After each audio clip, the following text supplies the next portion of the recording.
Hi mga kamadi, at dahil nga nagtatanggalan na nga yung mga pintura sa pader namin, ay inaisipan nga namin i-repaint ito dahil 5 years naman na to. At nagiging choke nga siya sa sobrang luma niya, pero may nakapagsabi nga sa akin na kaya nagiging choke ang pintura ay nababasa ito, kaya di naman hindi maganda pagkakadikit ng pintura namin. At kailangan bago nga mag-repaint ay hindi talaga isisin ang pader para matanggal lang pinaka-choke niya at para kumapit ng husto yung ipipintura namin. Kaya naman sinimula ko na agad mag-isis, hindi naman kasi namin pwede pagtulungan mag-asawa dahil allergy nga siya sa alikabok, kaya nung time na yan ako lang talaga nag-iis-is.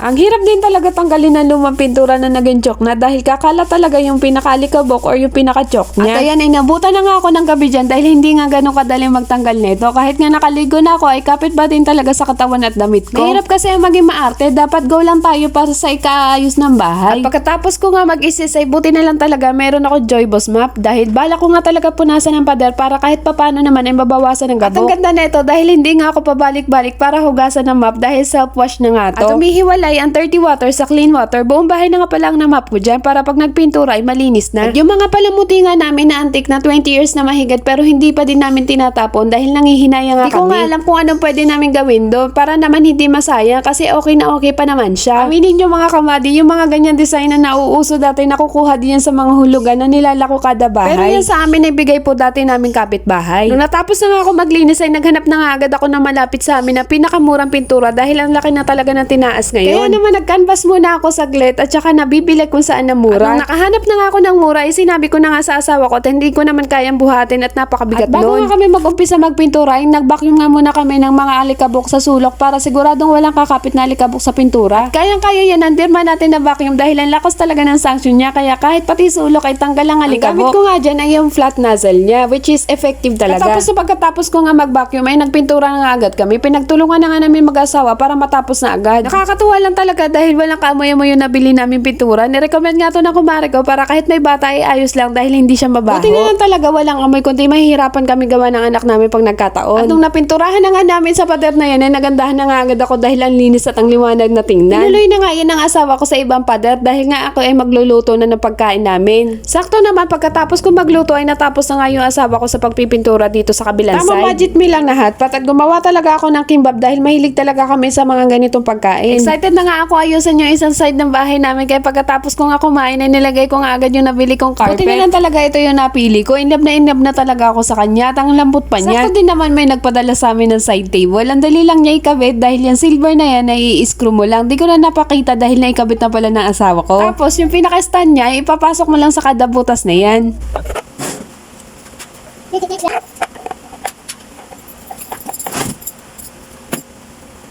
At ayan, nilagay ko nga agad sa sulok at dahil mahilig nga ako sa halaman at magkaroon din naman ng buhay ay nilagay ko nga yung side table. At ito na nga yung before and after. O diba, sino ba namang hindi mai-inlove kapag umayos o napaayos ang bahay? Yan pa nga lang ang nailalagay namin dahil mag-iisip pa nga kami kung ano magandang design sa pader na yan. At syempre, iaayon din naman natin yan sa budget yan mga kamadi dahil mauutay-utay din naman yan pag nagkataon. Kayo po ba sa tingin nyo mga kamadi, ano ba dapat maganda na magko-complement sa buong bahay? Yun lang po mga kamadi, thank you for watching. Ingatan lahat, see you on my next vlog.